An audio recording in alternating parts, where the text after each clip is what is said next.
Serait-ce la même chose? Nous créons notre réalité sur la base de ce que nous percevons. Ce sont des fantasmes. Vous vous trouvez, toute votre vie durant, dans une pièce dont vous ne pouvez pas sortir. Cette pièce, c'est votre cerveau. Et dans cette pièce, vous regardez un film sur la réalité. Ce film est votre film. La grande question, c'est qui en écrit le scénario?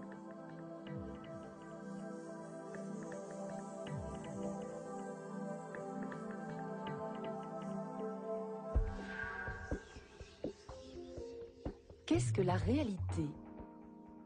C'est là l'une des grandes interrogations de notre existence. Pour tenter d'y répondre, les scientifiques sondent inlassablement les profondeurs du cerveau humain. La réalité que nous vivons ne serait-elle qu'une illusion? Une simulation générée par le cerveau?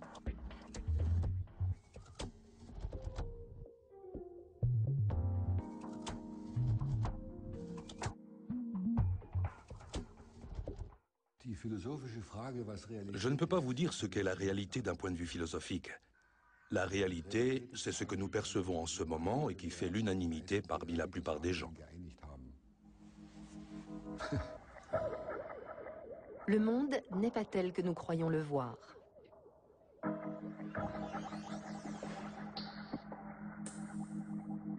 Images, odeurs, goûts, notre cerveau interprète les informations recueillies par nos organes sensoriels.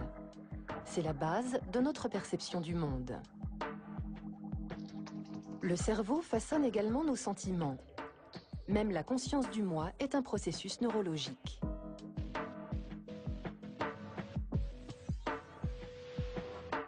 Le cerveau construirait alors sa propre image du monde, celle-là même que nous appelons réalité.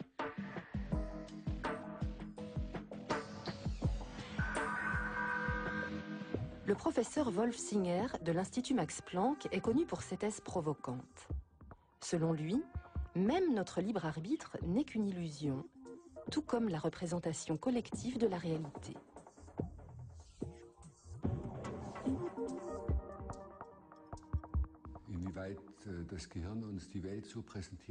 Le cerveau présente le monde tel qu'il est réellement de façon très partielle. On le sait par exemple parce que nous ne percevons qu'une faible partie du spectre très étendu des signaux disponibles autour de nous. Prenons l'exemple des ondes électromagnétiques. La lumière visible par l'homme correspond à la longueur d'onde comprise entre 450 et 700 nanomètres.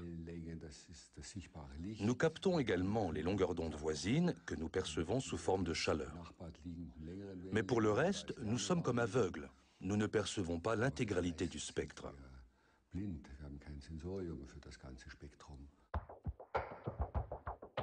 Il arrive même que le cerveau fasse disparaître des informations pourtant bien visibles, comme sur cette feuille qui porte deux symboles. L'expérience consiste à garder un œil fermé, tandis que l'autre fixe la croix. Lorsque l'on s'approche de la feuille, le point disparaît brusquement. Cela est dû à l'existence d'un point aveugle sur la rétine, une petite zone dépourvue de photorécepteurs. Celle-ci correspond à l'embouchure du nerf optique qui est relié au cerveau. Nous devrions donc voir en permanence deux points noirs devant nos yeux. Mais notre cerveau les élimine de notre perception. Un numéro d'illusionniste qui prouve bien une chose, nous ne pouvons pas nous fier à nos yeux.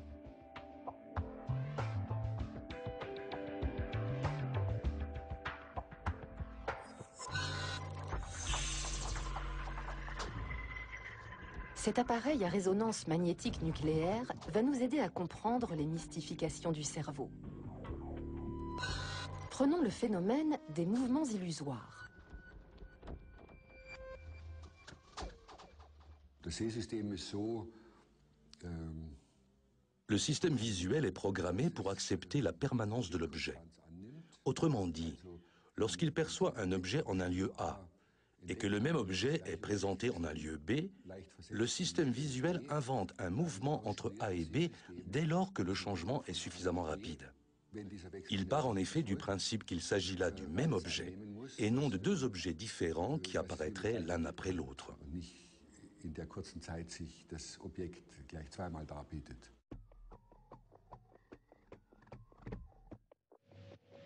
Les participants à cette expérience sont confrontés à deux carrés légèrement espacés qui s'éclairent alternativement sur un moniteur.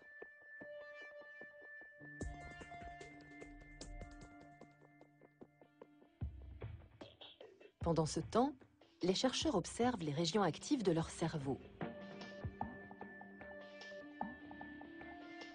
Bien que les yeux constatent que chacun des carrés est immobile, le cerveau réussit à nous faire croire qu'ils sont animés d'un mouvement.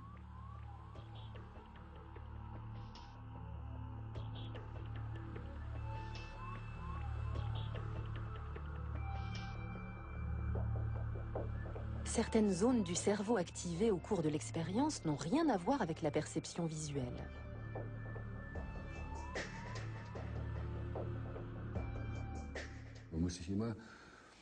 Il faut garder à l'esprit que c'est nous-mêmes qui déterminons 1. Ce qu'est un objet et 2. Quelle relation existe entre les objets.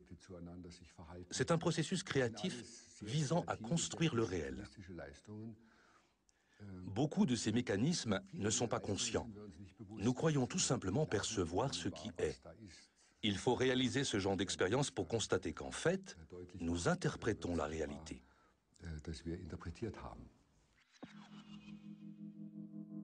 Après une attaque cérébrale, certains patients souffrent de négligence spatiale unilatérale, ce qui les conduit, par exemple, à ignorer la nourriture se trouvant dans la moitié gauche de leur assiette.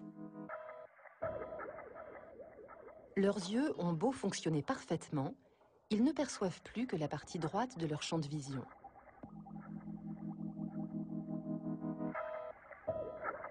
Pour eux, la partie gauche n'existe plus. Elle ne fait plus partie de leur réalité. Ce ne sont donc pas nos yeux qui déterminent ce que nous voyons. Notre vision du monde dépend bien plus de la façon dont notre cerveau traite les informations et leur accorde ou non du crédit.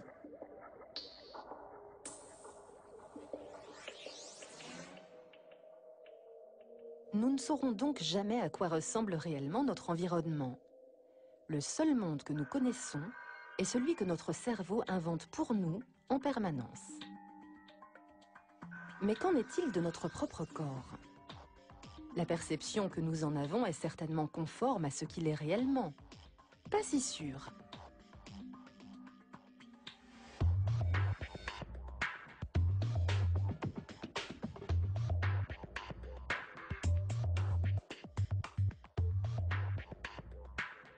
Les 3/4 des personnes amputées se plaignent de douleurs fantômes. Elles continuent à ressentir le membre qu'elles n'ont plus et souffrent souvent de douleurs chroniques.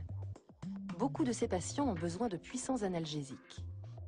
Mais une illusion d'optique peut les aider à réduire la prise de médicaments. La thérapie par le miroir trompe le cerveau, qui en vient à croire que le membre amputé est encore présent. Le professeur Christophe Mayer est spécialisé dans le traitement de la douleur. Il exploite les mécanismes du cerveau pour permettre à ses patients de réduire leur dépendance aux antidouleurs. Le patient amputé sait parfaitement que le membre a disparu. Mais son cerveau continue à recevoir des informations résiduelles provenant de l'extrémité des nerfs du moignon, et il a du mal à les interpréter. Il essaie alors de reconstituer l'image du corps, et pour ce faire, il utilise, entre autres choses, des souvenirs. Si ces souvenirs sont liés à la douleur, ils sont particulièrement faciles à exploiter, car ils se trouvent très haut dans la hiérarchie. Après une amputation, le cerveau recrée donc le membre manquant par le biais de la douleur. Cette balle est rugueuse. Maintenant, imaginez qu'elle est très lourde et que vous sentez réellement son poids. Vous le sentez? Oui. Maintenant, soulevez-la un peu.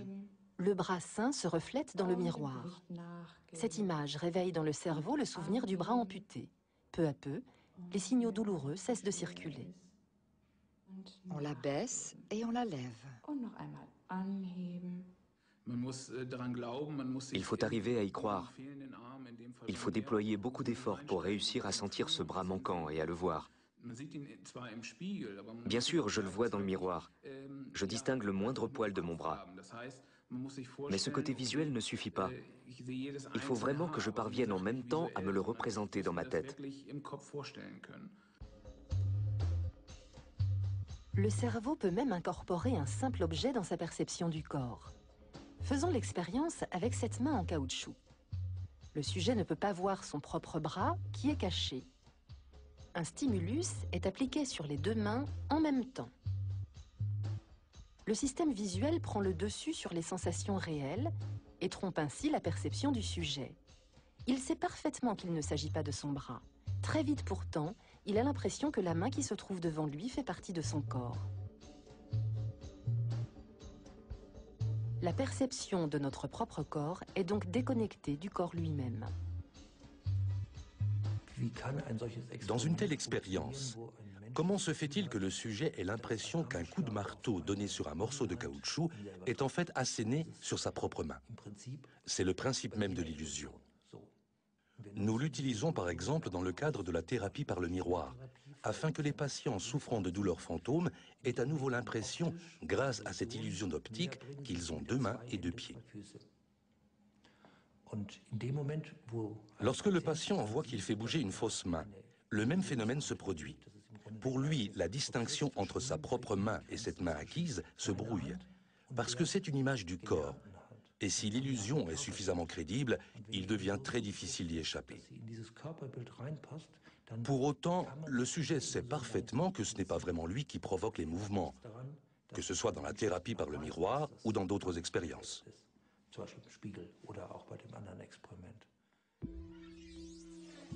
Des stimulations électriques appliquées à la surface du cerveau permettent de provoquer des mouvements ciblés à des endroits précis du corps. Chaque partie du corps dispose en effet de son propre point de contact dans le cerveau, des points agencés à la manière d'une carte de géographie. À partir de ces éléments, les chercheurs ont établi une représentation particulière de l'homme, destinée à se représenter d'une façon imagée la place qu'occupent les différentes parties du corps dans le cerveau. Cette autre représentation porte le nom d'homoncule, petit homme. La taille de chaque partie du corps est proportionnelle au nombre de cellules nerveuses qui la commandent au niveau du cerveau.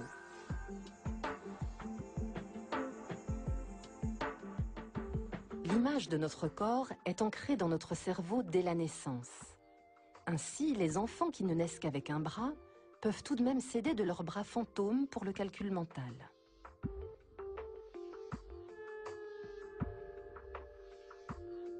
En clinique, les médecins observent de nombreux phénomènes générés uniquement par le cerveau. Les patients souffrent de douleurs fantômes, mais peuvent également avoir d'autres sensations fantômes. Ils se réveillent par exemple la nuit en ayant l'impression que leur bras est tordu à 90 degrés et poussent alors un cri de douleur.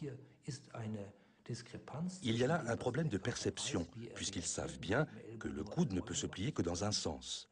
Puis ils ouvrent les yeux, voient qu'il n'en est rien, mais ne s'apaisent pas pour autant. Ils savent que ce n'est pas la réalité, et pourtant leurs douleurs s'en trouvent encore accrues.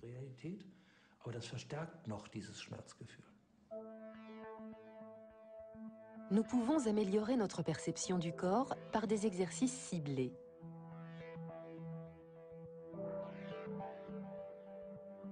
Cette perception ne dépend pas de ce qui nous paraît être la réalité objective.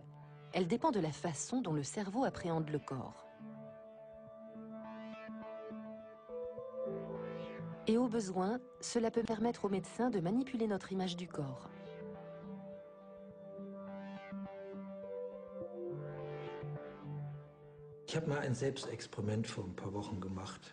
Je me suis moi-même prêté à une expérience il y a quelques semaines. On m'a engourdi le bras et la main jusqu'à cette hauteur-là à peu près, ce qui est relativement facile à faire. Pendant qu'on endormait mon bras, moi j'étais bien réveillé, et quelqu'un m'a tenu la main en hauteur, comme ça. Ensuite, je l'ai reposé et nous avons commencé.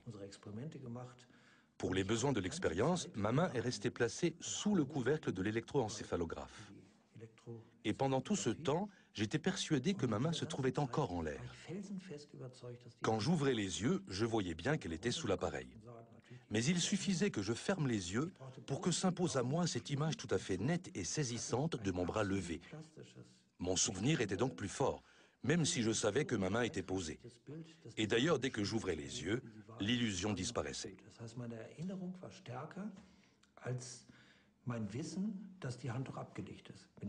Ceci illustre bien comment le cerveau peut créer une illusion, mais cela montre aussi que nous disposons de mécanismes pour contrôler celle-ci.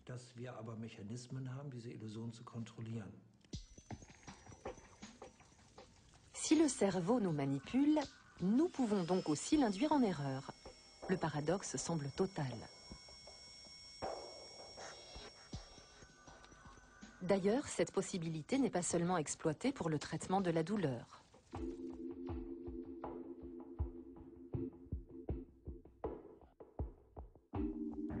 Au CHU de Liège, en Belgique, médecins et spécialistes des neurosciences utilisent depuis plusieurs années la puissance du cerveau au quotidien.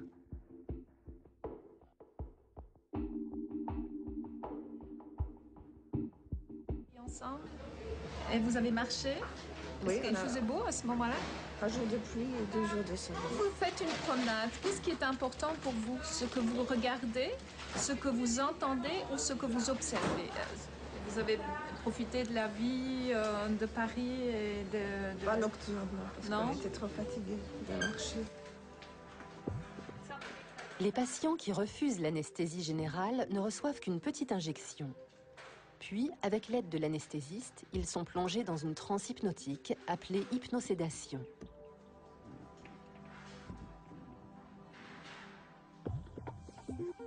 Le professeur Marie-Elisabeth Fémonville s'appuie sur la capacité d'auto-guérison de l'humain.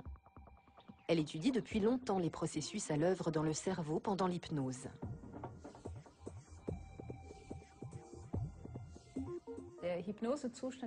L'état d'hypnose est un état de conscience particulier. C'est le patient qui glisse lui-même dans cet état. Une fois sous hypnose, il fait l'expérience d'un rapport différent à lui-même et à son environnement. Ses réactions aux suggestions s'en trouvent complètement modifiées. Il n'a plus la même capacité d'analyse de la situation et même sa faculté de jugement se trouve bouleversée. Les muscles se reposent et en même temps, façon particulière que d'autres peuvent avoir en dansant, tire bien. Peut-être à certains moments, comme quand on a un moment intéressant. On va s'asseoir. Peut-être tu peux remarquer la température qui est légèrement différente d'un côté pour te sentir vraiment confortable. Le cerveau réagit-il différemment à la douleur, que ce soit sous hypnose ou à l'état d'éveil? Lors d'études successives, le professeur Fémonville plonge différents patients dans un état de transe hypnotique.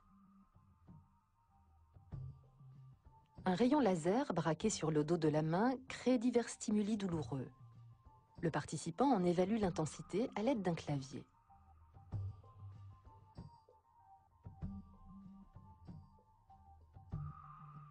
Pendant ce temps, l'activité cérébrale du sujet fournit des informations précieuses. En temps normal, beaucoup de zones du cerveau sont actives. Sous hypnose, comme en attestent les mesures, elles sont nettement moins nombreuses. On a montré par des études que l'hypnose permet de diminuer la douleur.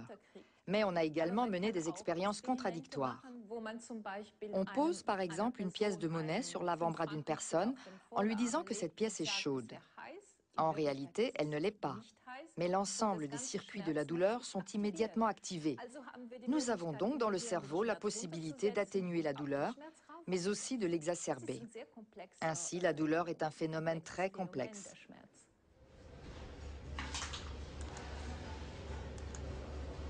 Peut-être votre endroit où vous avez envie de passer un bon moment avec vous-même. Peut-être en même temps que vous regardez les couleurs, comme vous regardez un ciel de nuit ou de jour.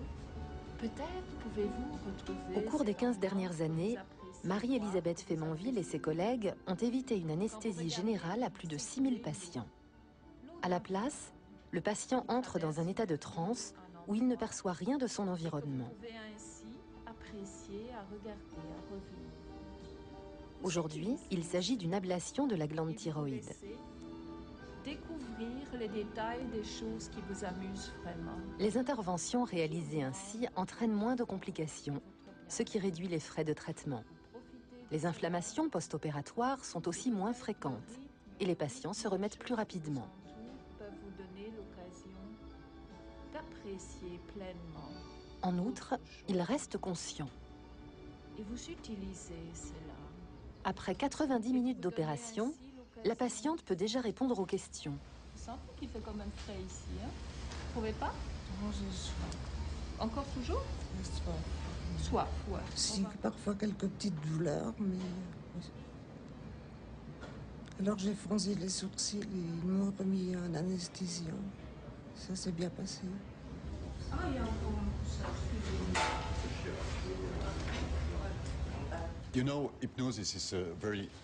L'hypnose est un état tout à fait naturel. Tout le monde peut être hypnotisé. La seule condition, c'est qu'il faut être consentant. Il est impossible d'hypnotiser quelqu'un qui s'y refuse. Au volant, par exemple, il arrive que vous soyez perdu dans vos pensées. Vous êtes alors déjà sous hypnose. Nous utilisons cette capacité du cerveau pour pratiquer des opérations.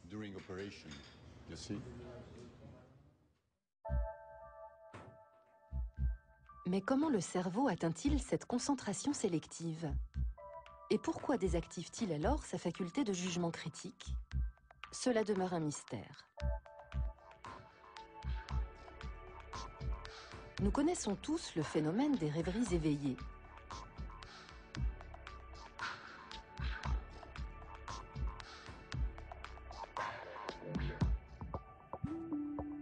Dans des cas extrêmes, le cerveau est capable de modifier notre perception du corps et même, d'une façon extraordinaire, de nous faire oublier notre moi.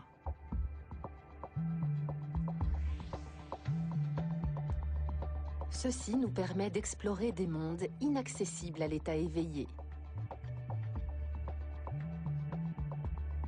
L'imagination modifie l'activité du cerveau et nous permet d'atteindre un autre niveau de conscience et de vivre une autre réalité, pour un temps limité, bien sûr.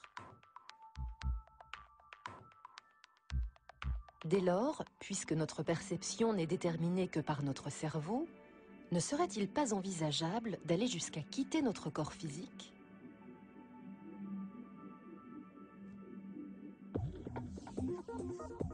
Thomas Metzinger, neurophilosophe, remet en question la compréhension que nous avons habituellement de la réalité, c'est-à-dire du moi que nous percevons comme réel. Ce moi ne serait lui aussi qu'une forme de réalité virtuelle, comparable au monde généré par ordinateur.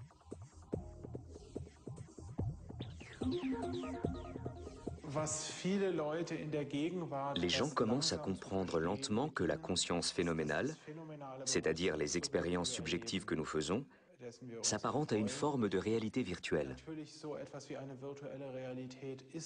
De nos jours, nous nous aventurons de plus en plus dans des réalités virtuelles, des mondes simulés qui sont à la portée de l'utilisateur lambda.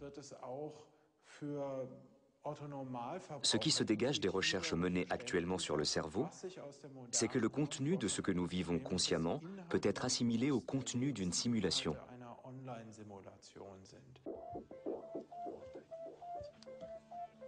Nos expériences conscientes ne seraient alors qu'une simulation réalisée dans notre cerveau.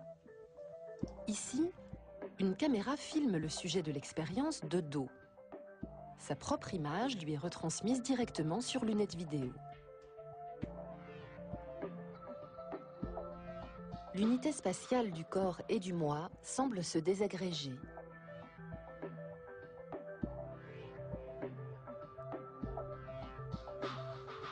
Au bout d'un moment, le sujet perd la sensation de son propre corps au profit de l'image de celui-ci.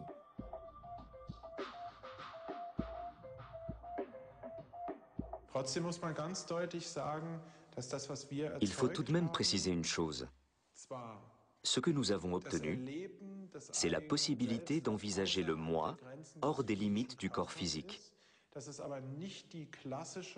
Mais ce n'est pas une expérience extracorporelle à proprement parler. En effet, seuls deux sens étaient sollicités, la vue et le toucher. D'autres composantes, telles que le sens de l'équilibre, l'interoception, l'instinct, sont demeurées, entre guillemets, dans le corps physique.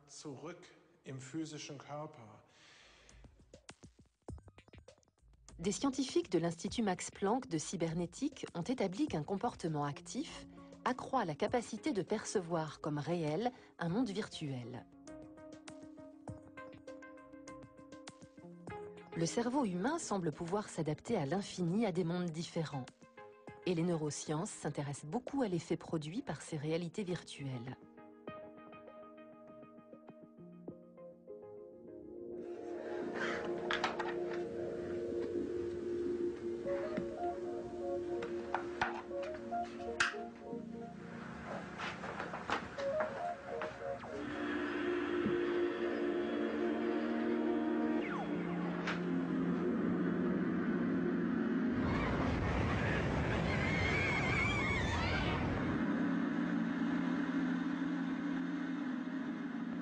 À l'Institut de neuropsychologie de Zurich, les chercheurs étudient la réaction du cerveau au monde virtuel. Les sujets sont plongés dans un univers artificiel. Au bout d'un moment, cette projection est perçue comme réelle.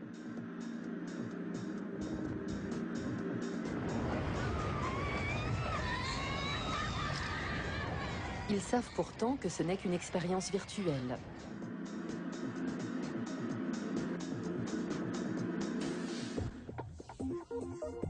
Lutz Jenke, neuropsychologue, étudie la façon dont notre cerveau fait la distinction entre réalité authentique et virtuelle. Ces travaux permettent d'identifier les zones du cerveau responsables de ce processus.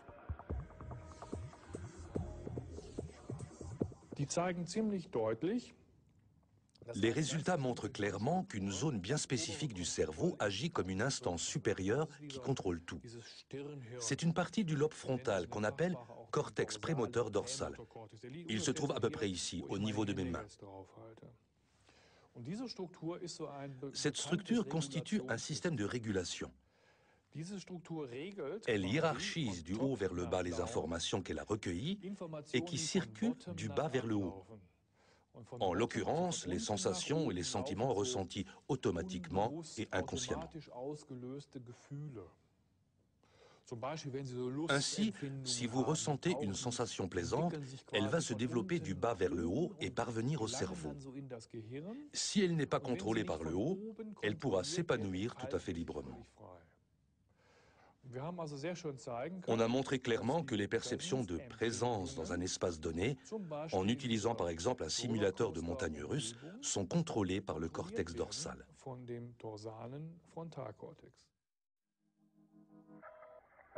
L'environnement du moment est comparé avec les autres informations que nous avons stockées.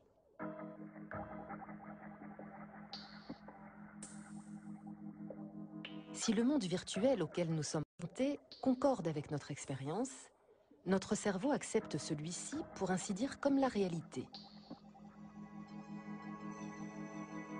Que l'on se trouve dans un environnement réel ou virtuel, cela ne fait visiblement guère de différence pour le cerveau, du moins jusqu'à un certain âge.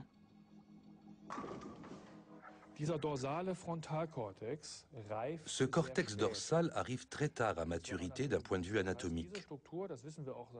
On sait depuis peu que cette structure se développe jusqu'à l'âge de 17 ans, voire jusqu'à 20 ans chez certains jeunes. Avant cela, elle n'est pas encore en mesure de remplir pleinement ses fonctions d'organe de contrôle.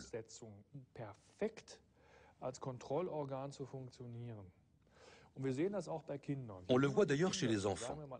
Jusqu'à 8 ou 10 ans, on ne constate pratiquement pas d'activité dans ce cortex dorsal. On peut donc dire qu'en raison de leur stade de développement et de l'anatomie de leur cerveau, les enfants sont exposés pratiquement sans protection à ces mondes virtuels.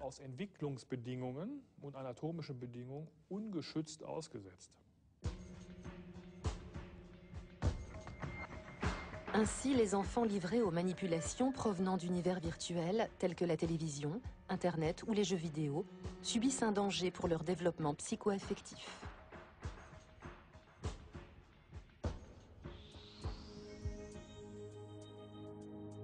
Mais la réalité artificielle peut aussi être exploitée à des fins positives.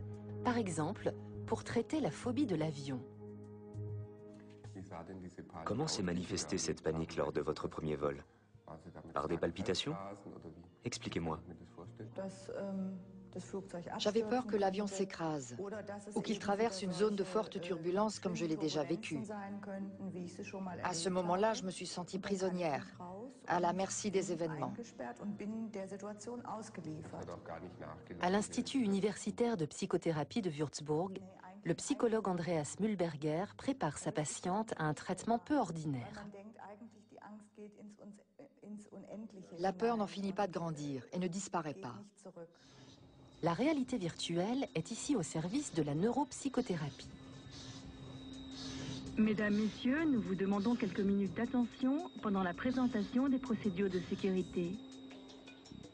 La patiente est confrontée à la situation de son angoisse. Insérez la partie plate dans la boucle métallique et ajustez-la à l'aide de la sangle. Elle sait qu'elle se trouve dans un simulateur de vol, mais elle ressent la peur avec la même intensité qu'à bord d'un avion. En vue du décollage, veuillez redresser le dossier de votre siège et relever votre tablette. Si vous utilisez un appareil électronique portatif, merci de l'éteindre au moment des phases de décollage et d'atterrissage. Vous voulez regarder par le hublot ou regarder les autres passagers de l'avion? Mesdames et messieurs, nous survolons actuellement une zone de turbulence. Nous vous invitons à regagner votre place et à attacher votre ceinture. Ça vous plaît? Pas trop. Votre peur évolue? Vous sentez des changements? Que se passe-t-il? Que ressentez-vous? Est-ce que la peur augmente? Vous avez les mains moites? Les mains moites et une sensation désagréable dans l'estomac. Notre cerveau s'appuie sur les informations dont il dispose. Il juge que les mouvements, les sons et les images sont suffisamment authentiques et conformes aux souvenirs de la patiente. Il réagit donc comme en situation réelle.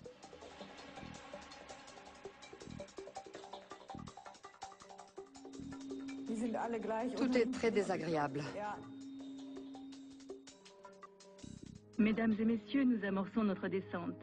Veuillez regagner votre place et attacher votre ceinture. Nous vous demandons de redresser le dossier de votre siège et de relever la tablette. Nous vous rappelons également que tous les appareils électroniques doivent être éteints. La plupart des patients se disent soulagés et se décident à reprendre l'avion.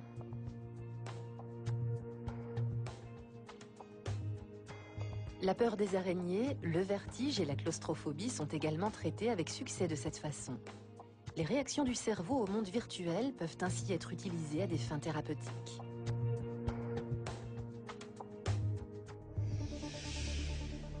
Life beyond reality.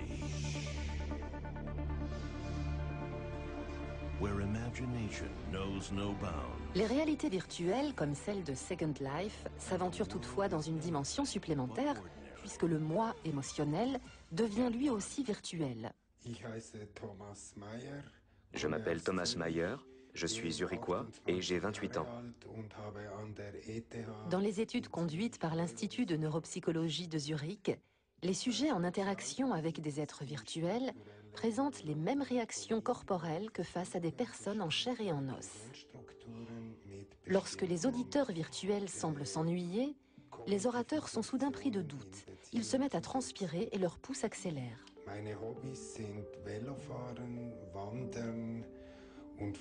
À l'inverse, ils semblent gagner en confiance dès lors que l'auditoire factice est programmé pour avoir l'air attentif. Leur rythme cardiaque s'apaise et leur concentration s'accroît.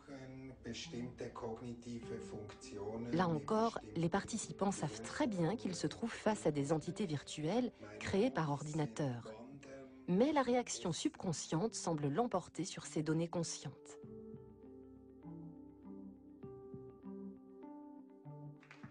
Jusqu'où notre perception de la réalité est-elle manipulable ?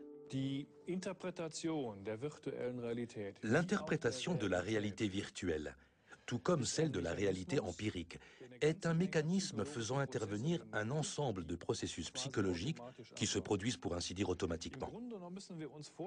Il faut imaginer que notre cerveau génère en permanence des processus d'interprétation et de contrôle de l'action, et ceux-ci sont tellement puissants que lorsque nous sommes plongés dans un univers virtuel, le contrôle conscient que nous tentons d'exercer n'a aucune influence. Ce qui est intéressant, c'est que notre cerveau tente en permanence de nous faire croire que ce monde parallèle, conçu par notre conscience, est l'initiateur du processus, alors que c'est en fait une illusion.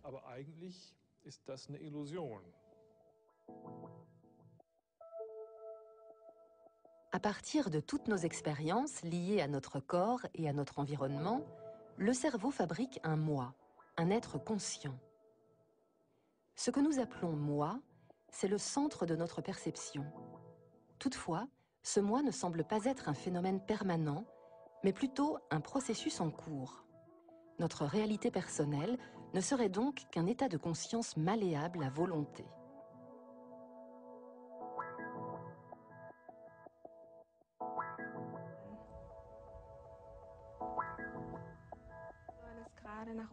L'Institut Bender de Gießen en Allemagne s'intéresse aux effets de la méditation. On y étudie notamment comment les techniques méditatives modifient l'état de conscience.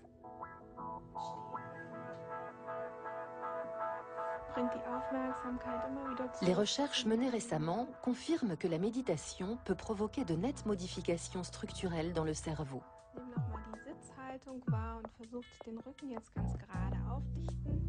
Les formes de méditation sont multiples, mais elles peuvent toutes conduire à un nouvel état de perception.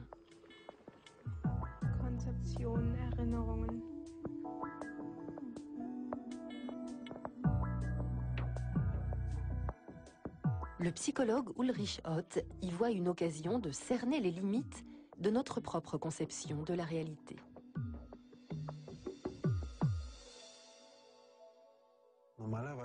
En général, nous ne saisissons pas à quel point notre façon de percevoir le monde est tributaire du fonctionnement particulier de notre cerveau. Cela veut dire, à l'inverse, que si notre cerveau est modifié, alors notre réalité va changer elle aussi. Il semble que la méditation soit en mesure de nous amener à un état de conscience différent et même d'introduire des modifications dans le fonctionnement du cerveau. Du point de vue des neurosciences, il est très intéressant d'étudier comment la méditation provoque de tels changements et d'observer ensuite les modifications subjectives correspondantes.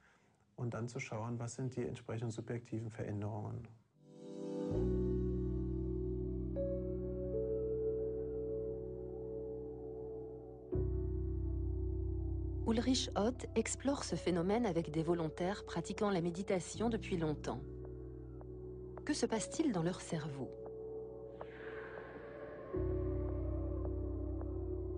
Le cerveau présente justement une activité inhabituelle et fait preuve d'une capacité de concentration et de contrôle des émotions particulièrement élevée.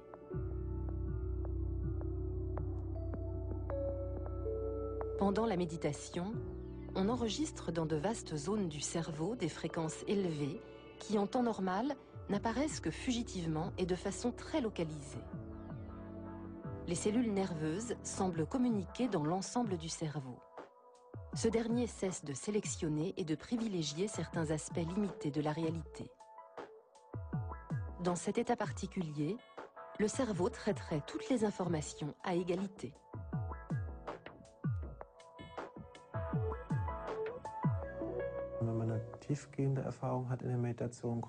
Lorsque l'on a une profonde expérience de la méditation, il s'avère que l'on est beaucoup moins replié sur soi-même et nettement plus ouvert sur les autres. Après une séance de recueillement, on regarde les autres plus intensément, comme si l'on pouvait voir leur âme. C'est seulement à ce moment-là que l'on peut dire que l'on a atteint un état de méditation profonde. Dans ce cas, les catégories et les filtres qui définissent généralement notre compréhension du monde et nos jugements se trouvent dynamités. Avec un œil neuf et une certaine fraîcheur, on a réellement accès à ce qui est.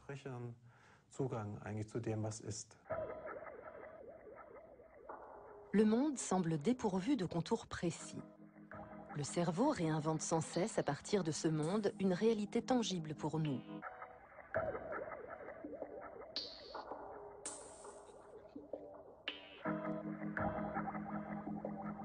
Dans les traditions mystiques, la méditation sert à connaître la véritable nature du réel, le monde tel qu'il est vraiment. Une expérience mystique constitue une modification radicale de la perception. Là où auparavant il y avait un moi et un monde extérieur, soudain tout ne fait plus qu'un. C'est le message central des mystiques. La notion du temps est également différente. Et ceux qui méditent disent que cette pratique est un processus d'éveil, ce qui impliquerait que nous soyons endormis dans notre état normal de conscience. On parle donc parfois d'éveil. D'ailleurs, Bouddha est appelé l'éveillé. On perçoit brusquement le monde avec des yeux différents. On en a une compréhension plus profonde et on a le sentiment de connaître la source même du réel.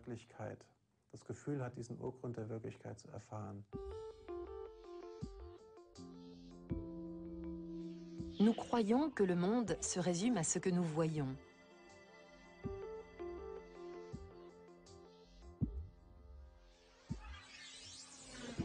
Mais notre cerveau ne nous présente qu'une seule représentation du monde, qui s'apparente à une carte d'orientation. Ce n'est qu'une interprétation parmi d'innombrables possibilités. Je suis obligé de supposer que ce que je perçois ici peut être perçu autrement par mon voisin, et c'est la même chose pour chacun d'entre nous. Nous avons tendance à supposer que les choses sont telles que nous les percevons. Il faut passer par un long processus pour se convaincre que ce n'est pas le cas.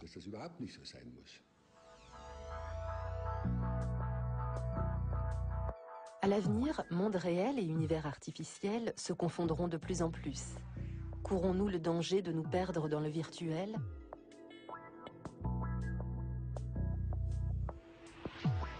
Il est possible de mieux comprendre notre propre réalité, voire de la modifier, car nous voyons et percevons le monde, non pas tel qu'il est, mais en fonction de ce que nous sommes.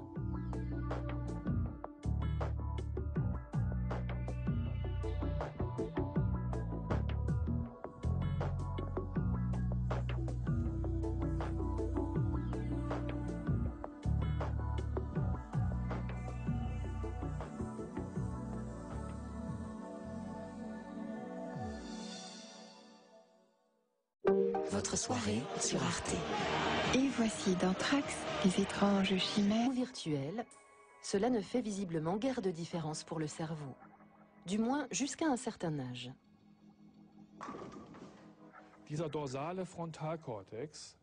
Ce cortex dorsal arrive très tard à maturité d'un point de vue anatomique.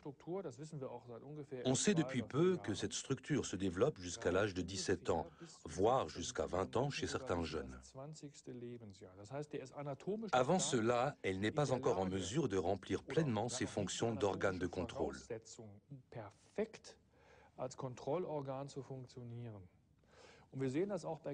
On le voit d'ailleurs chez les enfants.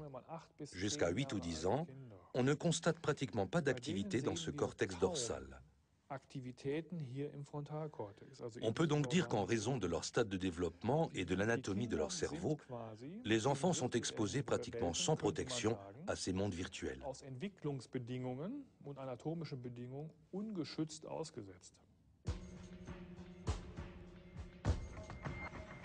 Ainsi, les enfants livrés aux manipulations provenant d'univers virtuels tels que la télévision, Internet ou les jeux vidéo subissent un danger pour leur développement psycho-affectif.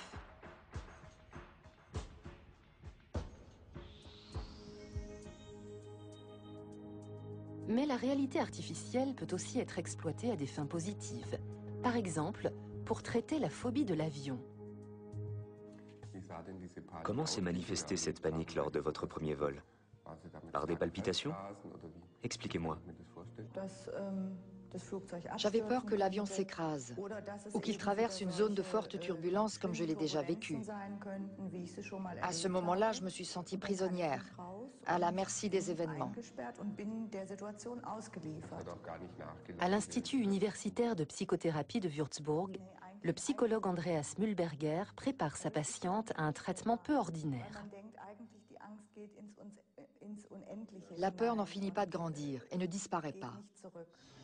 La réalité virtuelle est ici au service de la neuropsychothérapie. Mesdames, Messieurs, nous vous demandons quelques minutes d'attention pendant la présentation des procédures de sécurité. La patiente est confrontée à la situation de son angoisse. Insérez la partie plate dans la boucle métallique et ajustez-la à l'aide de la sangle. Elle sait qu'elle se trouve dans un simulateur de vol, mais elle ressent la peur avec la même intensité qu'à bord d'un avion. En vue du décollage, veuillez redresser le dossier de votre siège et relever votre tablette. Si vous utilisez un appareil électronique portatif, merci de l'éteindre au moment des phases de décollage et d'atterrissage. Vous voulez regarder par le hublot ou regarder les autres passagers de l'avion? Mesdames et messieurs, nous survolons actuellement... Parfaitement, ils ne perçoivent plus que la partie droite de leur champ de vision.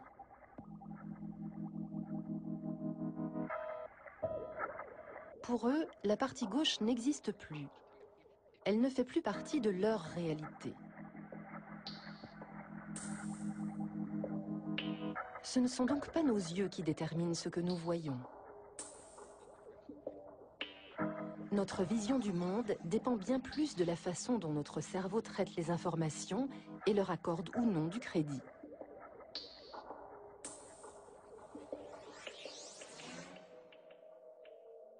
Nous ne saurons donc jamais à quoi ressemble réellement notre environnement. Le seul monde que nous connaissons est celui que notre cerveau invente pour nous en permanence. Mais qu'en est-il de notre propre corps? La perception que nous en avons est certainement conforme à ce qu'il est réellement. Pas si sûr.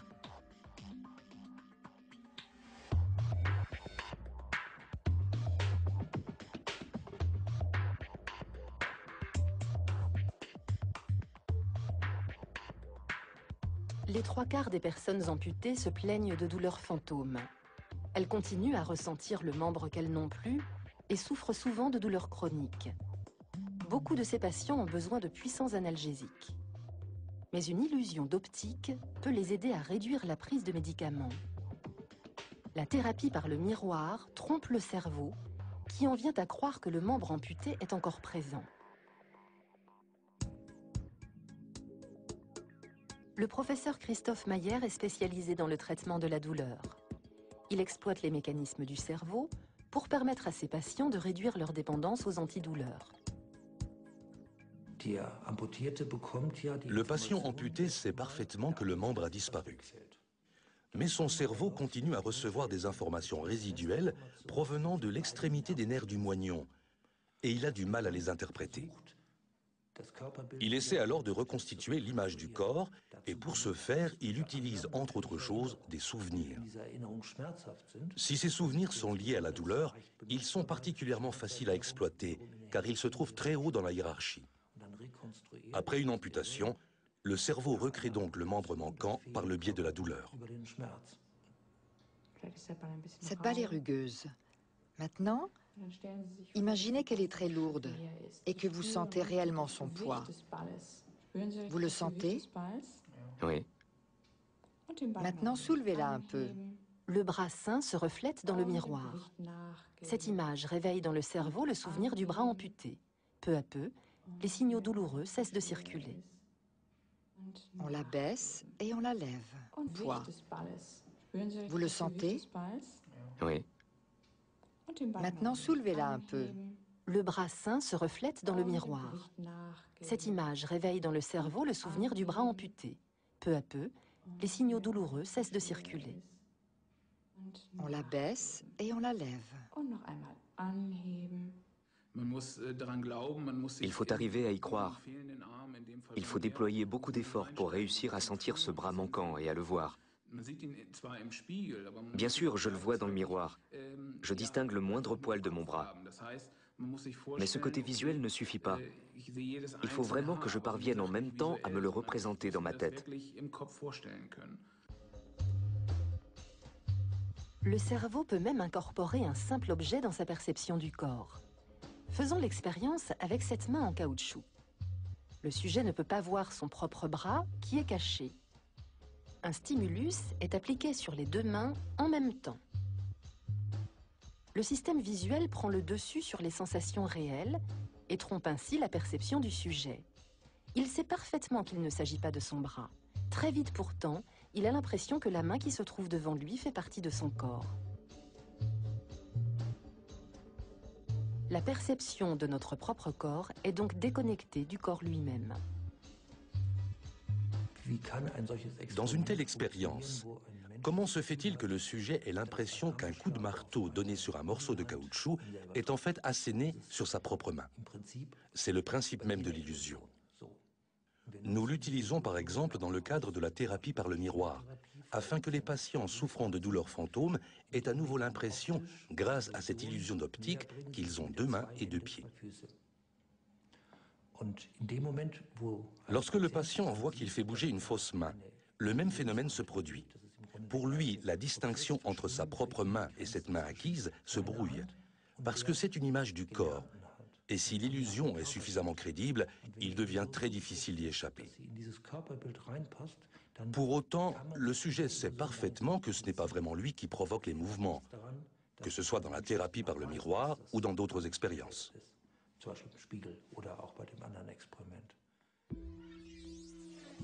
Des stimulations électriques appliquées à la surface du cerveau permettent de provoquer des mouvements ciblés à des endroits précis du corps. Chaque partie du corps dispose en effet de son propre point de contact dans le cerveau, des points agencés à la manière d'une carte de géographie. À partir de ces éléments, les chercheurs ont établi une représentation particulière de l'homme, destinée à se représenter d'une façon imagée la place qu'occupent les différentes parties du corps. Les réalités virtuelles, comme celle de Second Life, s'aventurent toutefois dans une dimension supplémentaire, puisque le moi émotionnel devient lui aussi virtuel. Je m'appelle Thomas Mayer, je suis zurichois et j'ai 28 ans. Dans les études conduites par l'Institut de neuropsychologie de Zurich, les sujets en interaction avec des êtres virtuels présentent les mêmes réactions corporelles que face à des personnes en chair et en os. Lorsque les auditeurs virtuels semblent s'ennuyer, les orateurs sont soudain pris de doute. Ils se mettent à transpirer et leur pouls s'accélère.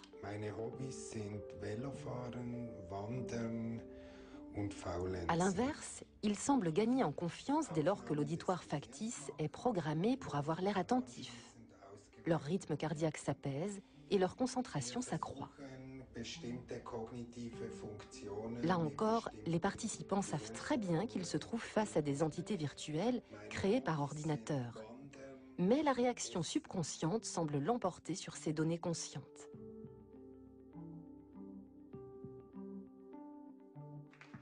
Jusqu'où notre perception de la réalité est-elle manipulable ?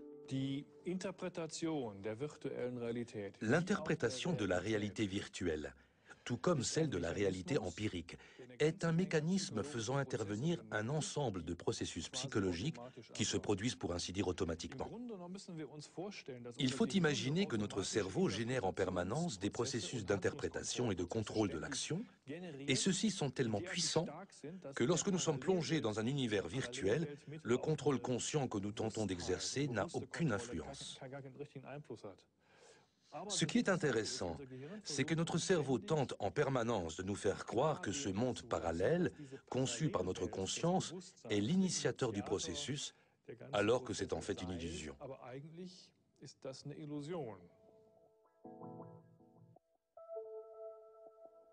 À partir de toutes nos expériences liées à notre corps et à notre environnement, le cerveau fabrique un moi, un être conscient. Ce que nous appelons moi, c'est le centre de notre perception. Toutefois, ce moi ne semble pas être un phénomène permanent, mais plutôt un processus en cours. Notre réalité personnelle ne serait donc qu'un état de conscience malléable à volonté.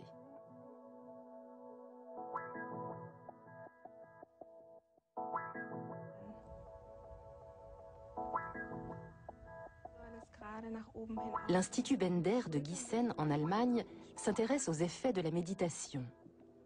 On y étudie notamment comment les techniques méditatives modifient l'état de conscience.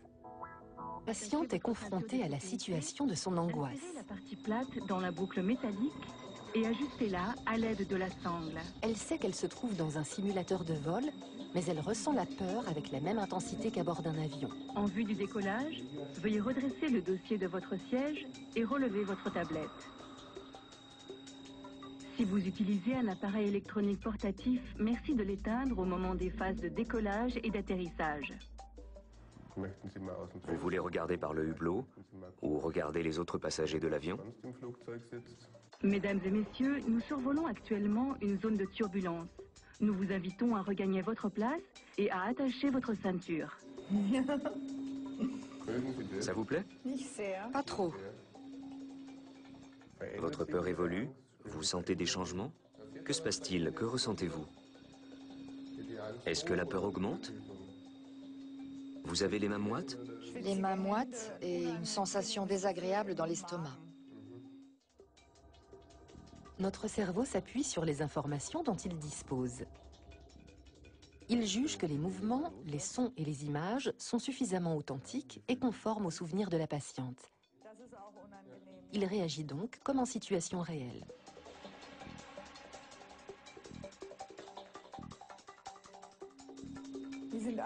Tout est très désagréable. Mesdames et messieurs, nous amorçons notre descente. Veuillez regagner votre place et attacher votre ceinture. Nous vous demandons de redresser le dossier de votre siège et de relever la tablette. Nous vous rappelons également que tous les appareils électroniques doivent être éteints. La plupart des patients se disent soulagés et se décident à reprendre l'avion.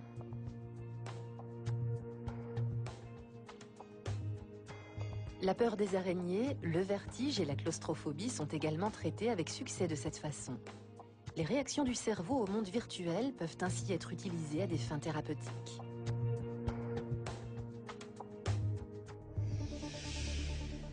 Life beyond reality.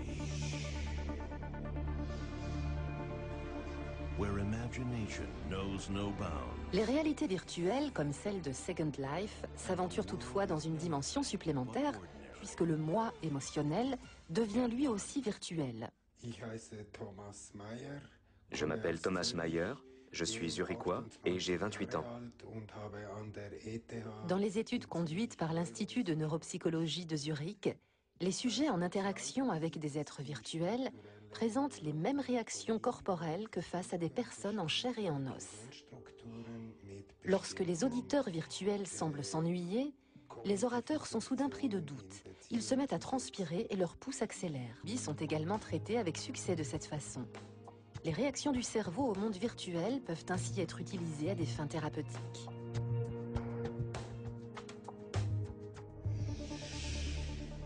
Life beyond reality. Where imagination knows no bounds. Les réalités virtuelles, comme celle de Second Life, s'aventurent toutefois dans une dimension supplémentaire, puisque le moi émotionnel devient lui aussi virtuel. Je m'appelle Thomas Mayer, je suis zurichois et j'ai 28 ans. Dans les études conduites par l'Institut de neuropsychologie de Zurich, les sujets en interaction avec des êtres virtuels présentent les mêmes réactions corporelles que face à des personnes en chair et en os. Lorsque les auditeurs virtuels semblent s'ennuyer, les orateurs sont soudain pris de doute. Ils se mettent à transpirer et leur pouls s'accélère.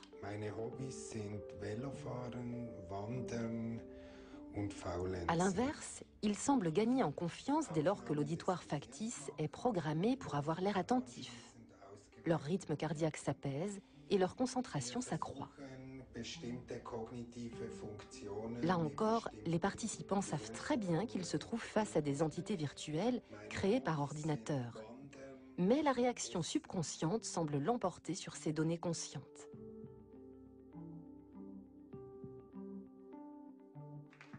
Jusqu'où notre perception de la réalité est-elle manipulable ?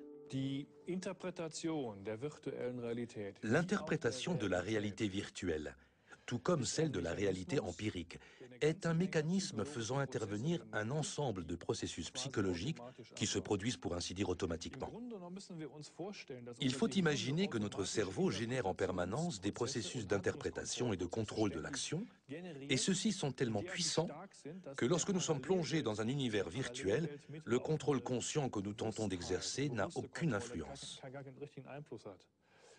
Ce qui est intéressant, c'est que notre cerveau tente en permanence de nous faire croire que ce monde parallèle, conçu par notre conscience, est l'initiateur du processus, alors que c'est en fait une illusion.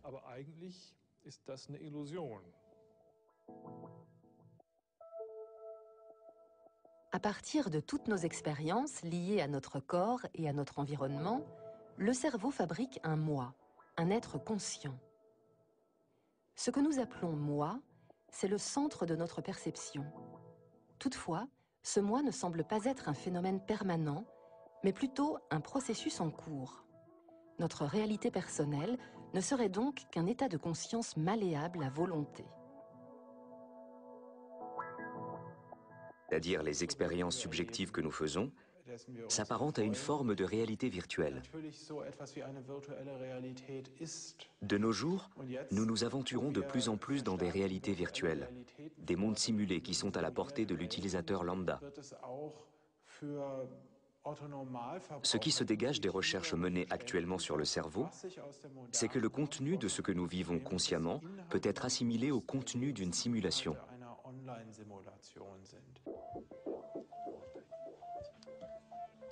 Nos expériences conscientes ne seraient alors qu'une simulation réalisée dans notre cerveau. Ici, une caméra filme le sujet de l'expérience de dos. Sa propre image lui est retransmise directement sur lunettes vidéo. L'unité spatiale du corps et du moi semble se désagréger.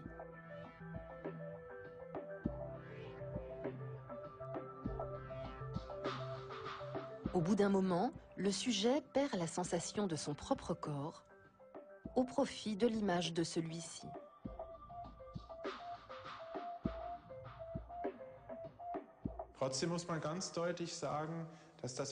Il faut tout de même préciser une chose. Ce que nous avons obtenu, c'est la possibilité d'envisager le moi hors des limites du corps physique. Mais ce n'est pas une expérience extracorporelle à proprement parler.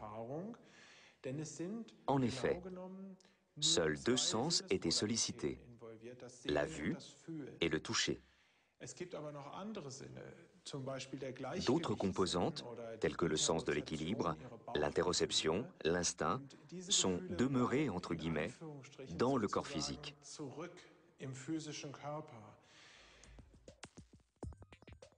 Des scientifiques de l'Institut Max Planck de cybernétique ont établi qu'un comportement actif accroît la capacité de percevoir comme réel un monde virtuel. Le cerveau humain semble pouvoir s'adapter à l'infini à des mondes différents. Et les neurosciences s'intéressent beaucoup à l'effet produit par ces réalités virtuelles.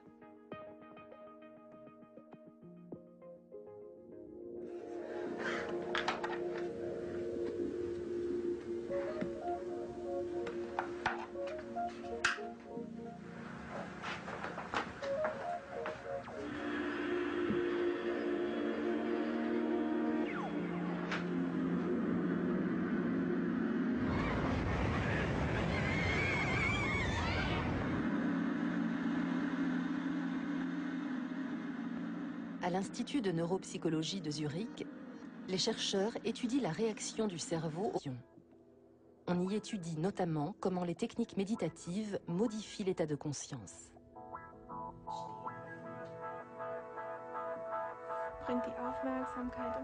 Les recherches menées récemment confirment que la méditation peut provoquer de nettes modifications structurelles dans le cerveau.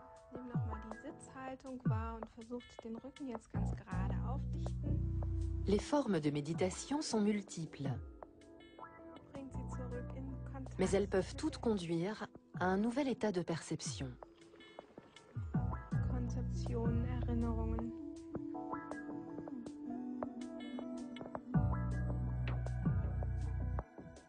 Le psychologue Ulrich Ott y voit une occasion de cerner les limites de notre propre conception de la réalité.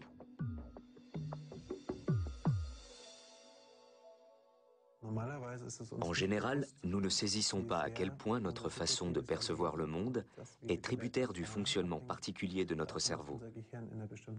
Cela veut dire, à l'inverse, que si notre cerveau est modifié, alors notre réalité va changer elle aussi.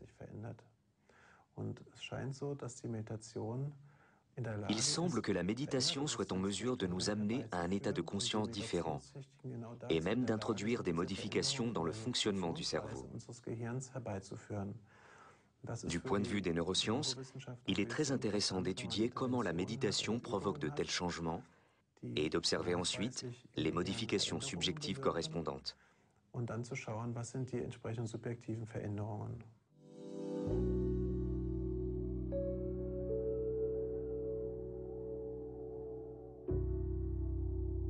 Ulrich Ott explore ce phénomène avec des volontaires pratiquant la méditation depuis longtemps. Que se passe-t-il dans leur cerveau?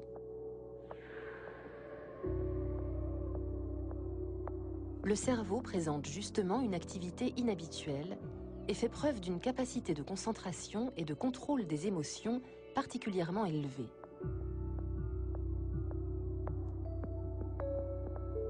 Pendant la méditation, on enregistre dans de vastes zones du cerveau des fréquences élevées qui, en temps normal, n'apparaissent que fugitivement et de façon très localisée. Les cellules nerveuses semblent communiquer dans l'ensemble du cerveau. Ce dernier cesse de sélectionner et de privilégier certains aspects limités de la réalité. Dans cet état particulier, le cerveau traiterait toutes les informations à égalité.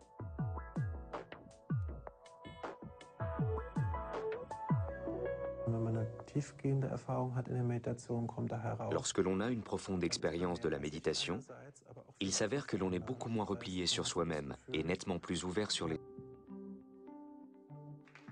Jusqu'où notre perception de la réalité est-elle manipulable? L'interprétation de la réalité virtuelle, tout comme celle de la réalité empirique, est un mécanisme faisant intervenir un ensemble de processus psychologiques qui se produisent pour ainsi dire automatiquement.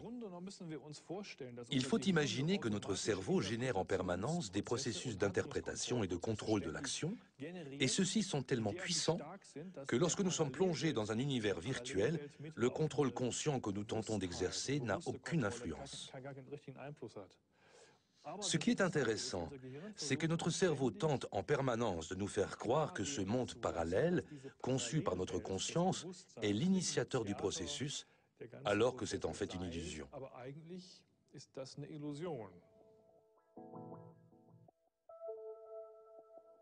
À partir de toutes nos expériences liées à notre corps et à notre environnement, le cerveau fabrique un moi, un être conscient. Ce que nous appelons moi, c'est le centre de notre perception. Toutefois, ce moi ne semble pas être un phénomène permanent, mais plutôt un processus en cours. Notre réalité personnelle ne serait donc qu'un état de conscience malléable à volonté.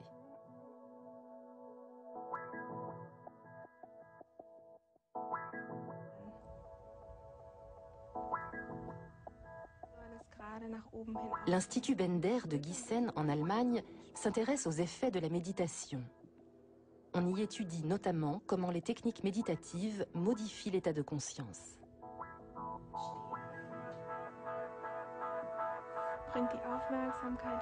Les recherches menées récemment confirment que la méditation peut provoquer de nettes modifications structurelles dans le cerveau.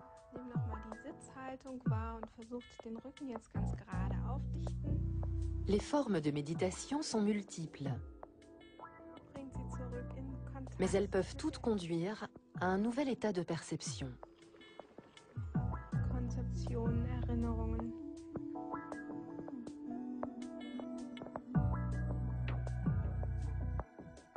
Le psychologue Ulrich Ott y voit une occasion de cerner les limites de notre propre conception de la réalité.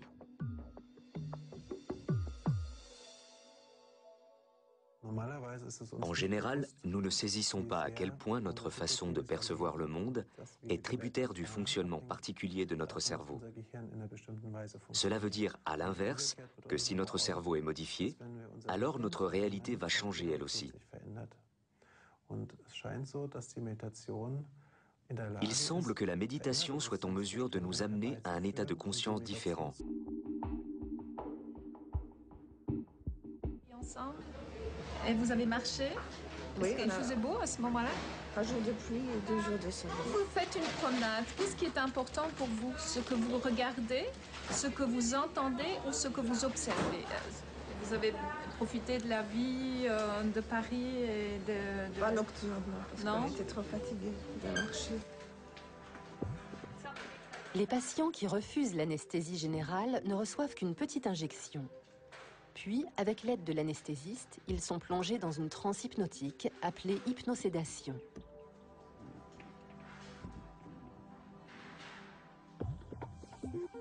Le professeur Marie-Elisabeth Fémonville s'appuie sur la capacité d'auto-guérison de l'humain. Elle étudie depuis longtemps les processus à l'œuvre dans le cerveau pendant l'hypnose.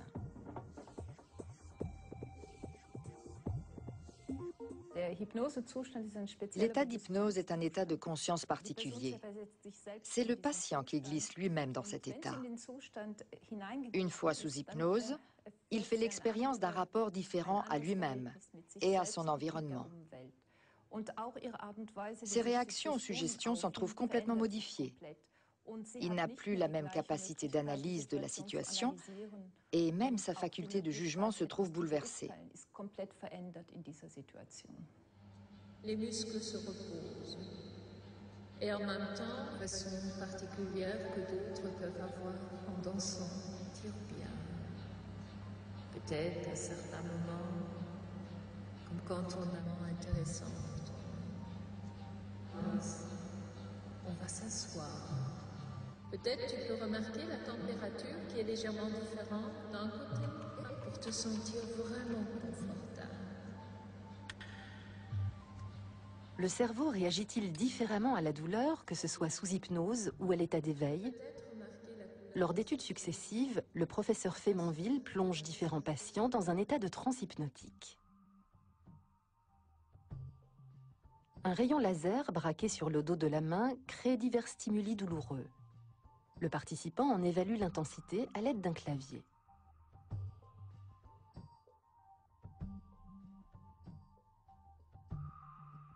Pendant ce temps, l'activité cérébrale du sujet fournit des informations précieuses.